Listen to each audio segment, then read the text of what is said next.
Ministry of Housing and Water, the Honorable Susan Rodrigues, representatives from the various ministries I observe here, Ministry of Housing and Water, Public Works, Regional Administration, Ministry of Agriculture, Council of the NDC, Mr. Richard Hukumchan, our host, comrades all, pleasant good afternoon. Good afternoon. Let me take this opportunity to thank you at this time of the day to be at this meeting. As you're aware, the national budget was passed last Friday after a week of hectic debate and then a week of going through the estimates line by line to ensure that the public at large will know how the money was spent. His Excellency the President has decided that our ministers of government will be fanning out across our country. Today in Region 5, we are having 9 such meetings across Region 5 today alone. And we started since last Saturday. In other regions, other colleagues of Minister Susan and members of Parliament are across the various regions. Because we want you to have a clear understanding of what this budget meant and how you, as residents of the various communities across our country and Region 5 no exception, will benefit in a significant way in this budget 2024. And that is why His Excellency has asked our ministers of government to come across the country, not only to tell you about the budget, but also to listen to you, to make that you can raise your concerns and issues that are affecting you and your community in particular, so that ministers can take note of it, and then we will try to address these issues. Over the last couple of days, we have Minister Indar and other ministers of government across our region.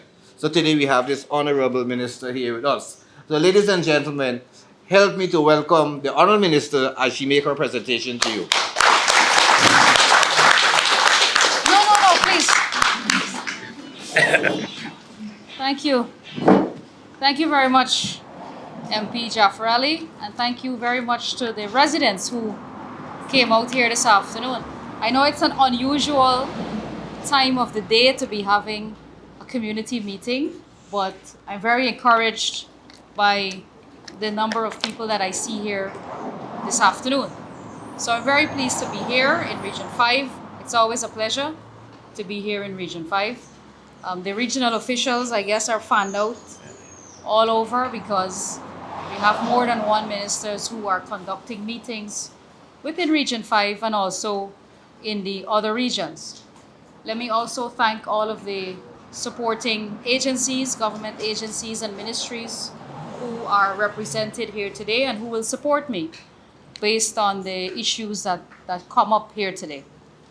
But I want to take a few moments just to recap a little bit about the budget debates and a lot of the information that came out and was peddled during the budget and when the budget was first announced. I know a lot of people don't get to listen to the budget debates themselves because it's a lot of presentations, but it's an important part of passing the budget because if you look at a budget, it's about numbers. It's numbers all over. And what people need to understand is how does this impact my life? Because the numbers alone is not meaningful to you. And that's why the week before the examination of the estimates, which is when we go through the numbers, that's why the budget debates are so important. So that you can hear the government outline the programs that are contained in the budget, and we do this sector by sector. And also you get information to understand how this is going to translate in my life in a positive way. And that's the information that people need to know. So there were some criticisms, for example, $1.146 trillion and people can't eat roads. You would have heard that. Common criticism all the time. And I made what I thought was a funny comment in Parliament, and I said, people can't eat roads, but they could drink water from a well. And that's what GWI does. We drill wells to provide potable water for people. And we're going to come to this specific sector in a minute, which is housing and water. But it is a narrow way to look at the infrastructure project or the infrastructure program of the government by saying people can't eat roads. It's a simplistic criticism and does not look at the bigger picture of what infrastructure does. And so in my presentation, I referenced studies that were done to show that infrastructure has a direct impact on quality of life of people. It reduces poverty and inequalities. That was a very important point to be made, and those are the things people need to hear. How does this translate in my life? Sure, they hear about we're building roads, bridges, highways, and I'm only on infrastructure here. I haven't even come to the other sectors like education, healthcare, housing, water, agriculture. We haven't even gone there yet. But I spent some time talking about infrastructure because the criticisms were mostly on the infrastructure side. So that's what I wanted people to understand. How does this translate into my life? And how do I benefit from this? The other thing is when we go to community meetings, just like these, whether they're in schools or whether we meet people in churches or bottom house meetings, the number one complaint across the country is the state of roads. So how can we formulate a budget that does not respond to the number one complaint of communities across the country? So that's why you see the allocations reflecting the requests of different communities across the country. Many of you who are here, I'm sure this is not your first community meeting. You've went to other community meetings and you would have heard for yourself. People complain about the state of the roads. When we allocate house lots to people in housing schemes and they construct their homes, they get a scholarship from the government, they get a promotion at work, or they have a salary now that they're comfortable with, that they can go and take out a car on a hire purchase, or they take a loan and they get a car, a brand new car. They don't want to drive on roads with big potholes. They want their streets to be upgraded. They want to ensure they have amenities in their neighborhoods. All of that is the infrastructure budget. Similarly, if we're going to improve healthcare and we're building 12 new hospitals, that is infrastructure to benefit healthcare. We need specialty hospitals so people don't have to leave the country if they become ill and they need specialized treatment. They can have that treatment right here with a specialty hospital with specialty equipment that can conduct different tests. Only, I think, yesterday or it was the day before that the president commissioned a pathology center at GPHC, which does digital imaging, which can help you to get results faster within 24 hours. Before, we didn't have that capability. Now we have that capability to diagnose people, whether it's cancer or whatever they have. So those are the upgrades that we're doing. You look at education. Under our government, in the past, we received universal primary education, which means that every single child in primary school has access to a school in their area or close by. We are on our way to achieving universal secondary education, which we promise to achieve by 2025. The only way we can do that is by constructing schools across the country, in areas and in regions, especially in remote areas where secondary school children do not have access to a school and they have to go and stay in a dorm. A lot of kids on the coast don't even know that right here in Guyana, as soon as you turn 11 or 12 and you write common entrance, many of our hinterland children have to leave their homes and go and stay in a dorm. They're away from their parents, they're away from supervision, and they have a house mother that has to take care of them. How many of you here who have your little ones with you would be able to make that sacrifice apart from your 11-year-old and send them away for education? That happens right here in Guyana, in the hinterland regions. So, and you saw that there was a tragedy too last year in Mario, where we lost 20 of our young girls. So that comes with an enormous amount of risk.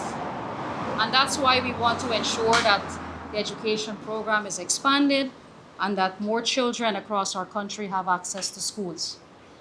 So there's infrastructure in building roads, there's infrastructure in improving the healthcare system, education, even agriculture, building farm-to-market roads, which literally the road you have to use to bring food from the farm to the market to make it cheaper, so that when you face the prices at the market, it can be at a reduced cost.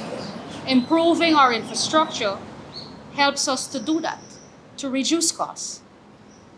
So it's unfortunate that when the budget debates took place, that we didn't get an opportunity, or a lot of times we don't get the opportunity to spend this time elaborating to people how the budget improves not only your life, but the lives of the people in your community, in your region, and your country at large. Because so much of the debate was so polluted by politics and lies, and you have to spend time rebutting the speaker that came before you from the opposition. I had to spend quite a number of amount of time rebutting people, and every minister has to do that, because in the true nature of a debate as well, when a speaker comes before you, you have to correct any misinformation that they may have provided. That eats up a lot of the time, and then you have a limited amount of time to tell the people, to tell the country what the vision is. So that's why we thought it's important that even after the budget has passed, that we come to the communities, face the people, explain to them what is it that we're trying to accomplish. The good thing for us is that over the last 3 years, we've been doing exactly this. So this is not new to us. We have always felt the need and the necessity to go into communities, to meet people directly, to hear from them directly, and that's how we're able to implement our programs, because our programs are designed to reflect what we hear in these meetings. Because we believe that in order for our government to have a real impact on people's lives, our programs have to reflect their particular desires. And in every community and in every region, there is a uniqueness to the requests from the regions. And that helps to inform our government's programs and policies. So that's what we mean by we govern through consultation. This is exactly what it means. This is the consultation here in action. So it's not just empty words, it has meaning. And so we're not coming into these communities now for the first time. We've been doing this all the time. President Ali has been leading the charge, going into every single community himself. And then also all of his ministers are doing the same and responding to the needs of the residents. Because who knows better than you anyway as to how your life can improve? You live here, you live in your own villages and in your own communities, so you know best as to what you require to improve your living standards and to make your lives easier and happier. Because happiness is something that we strive to achieve too, and we don't talk about it a lot. But part of a government's duty is ensuring people are happy. So happiness is something that's very important. Now looking over to the housing and water sector for a little bit, because I want to listen to you too. We have delivered in the past 3 years over 30,000 house lots. We have allocated in Region 5 as well in 3 communities, Shieldstown, Burma, Experiment, and Experiment was the first one. And we have also Baltiok. And in 2023 alone, we spent about $3.5 billion in infrastructure development for new housing areas, so new housing schemes in Region 5. That's just Region 5 spending for the last year alone, $3.5 billion. This year, we have a new area that we are going to develop, area in Waterloo. So we're going to spend $1.3 billion to create new house lots in this area for allocations this year. Of course, our overall target for this year is 10,000 house lots, of which some will go to the people of Region 5. So the housing program is very active. We have been responding to the needs of housing across the country, and not just new house lots, but dealing with people who are squatting, so regularizing certain areas, relocating people. That's an ongoing exercise as well for people who reside in zero tolerance areas. And recently we had to take on a big project too with the co-ops, because there are a lot of co-op societies across the country who people were paying their dues to the co-op society and were not getting their title documents. And the government has stepped in to help with that process so people can access their titles. And it's important for us for people to have home ownership in the sense that you not only reside on a piece of land, but that you have the documents for your land. You have a title or a transport, because this gives you access to financing.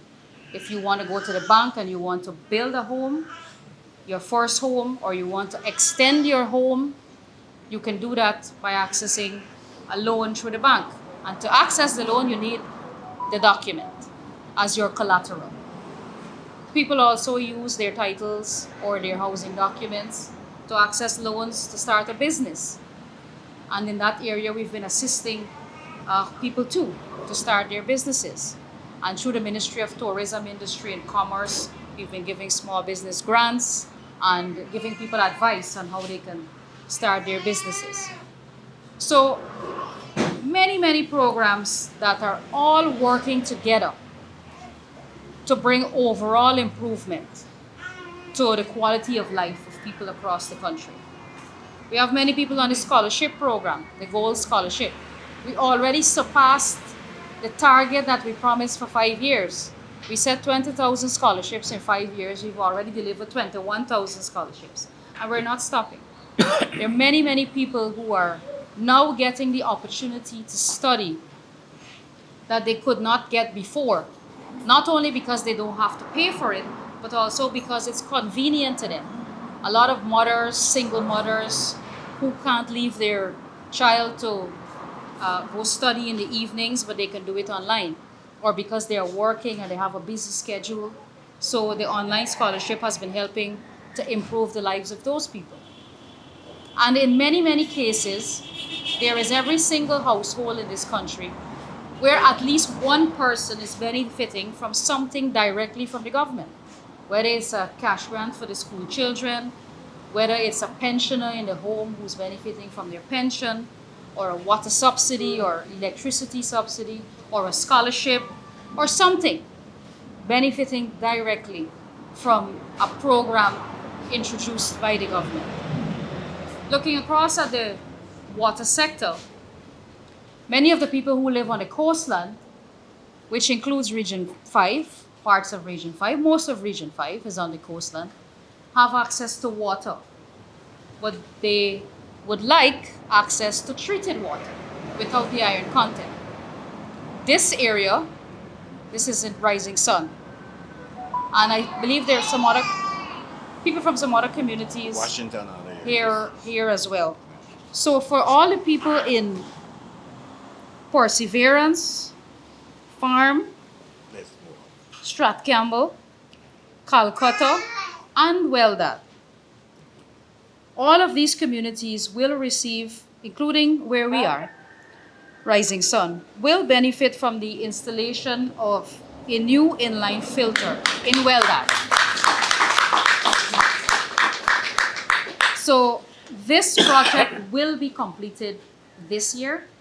And so before the end of 2024, this community and the people who are living here and in the communities of which I just called will be receiving treated water for the first time. And this is a permanent solution. So this is not a temporary thing and you have to wonder what's going to happen next year or the year after that. You would have heard us talk about a water treatment plant that we're building in Bath. That is still on the cards. As a matter of fact, if you check the newspapers now, you'll see that it's advertised for tender. It's out right now. And so as soon as that is awarded, that water treatment plant will be built. But that will serve some other communities. That will serve number 6 village to Kingley. But this community will be served with an inline filter that does the same water treatment, so that you also will receive treated water. But the overall aim is to ensure that 90% of the people who reside in the coastland receive treated water by next year, by the end of next year, 2025. So that's the overall objective in the water sector on the coastland. Of course, we continue to drill wells because people continue to build new homes, and in the new housing schemes where we're doing new infrastructure work, we got to keep drilling wells so those people can access water. So that's all part of our ongoing program, drilling wells in the hinterland and so on as well. But for the coastland, what's important for the people on the coastland to know is that while you're receiving water now, you'll be receiving treated water very shortly for this community, and also you'll be receiving increased level of service, meaning the water pressure and so on. All of that will improve once that iron content is filtered out of the system, because that also contributes to low pressure when you have buildup and so on in the network. That contributes to the reduction in pressure. And sometimes the meters get blocked up and all of these things. So it causes a number of problems for us in everyday maintenance to keep communities serviced, and we got to do a lot of flushing of the lines and so on, so the water pressure can improve again. But once this solution is put in place, it's a permanent solution, and you wouldn't have to worry about that anymore. And it'll be water that you can drink. So you don't have to go buy water anymore either. You could put a white t-shirt in the wash, and you don't got to worry. So no more filter, right? So I just flush with me on every 2 days too, because I live on the East Bank. The water quality there is not of the best standard either. So we're constructing a water treatment plant there too to service the East Bank. And that's what I mean too when I say to you, the challenges that you're facing or whatever issues you're facing, no matter how big or small, we all face them at some point in our lives. We live right here. I think sometimes people think that we're removed or remote, or we don't understand what's going on in communities. We live among you. I may not live here, but we all face similar challenges. We live in the same country. So, and what helps with our understanding is exactly this. When we visit communities, talk to the people directly, we have our regional representatives who also give us information, and then we come and we hear for ourselves as well. And the thing is, you're most likely to hear the bad news than you hear the good news. But nevertheless, we continue to respond in a very active way so that we can bring relief to people.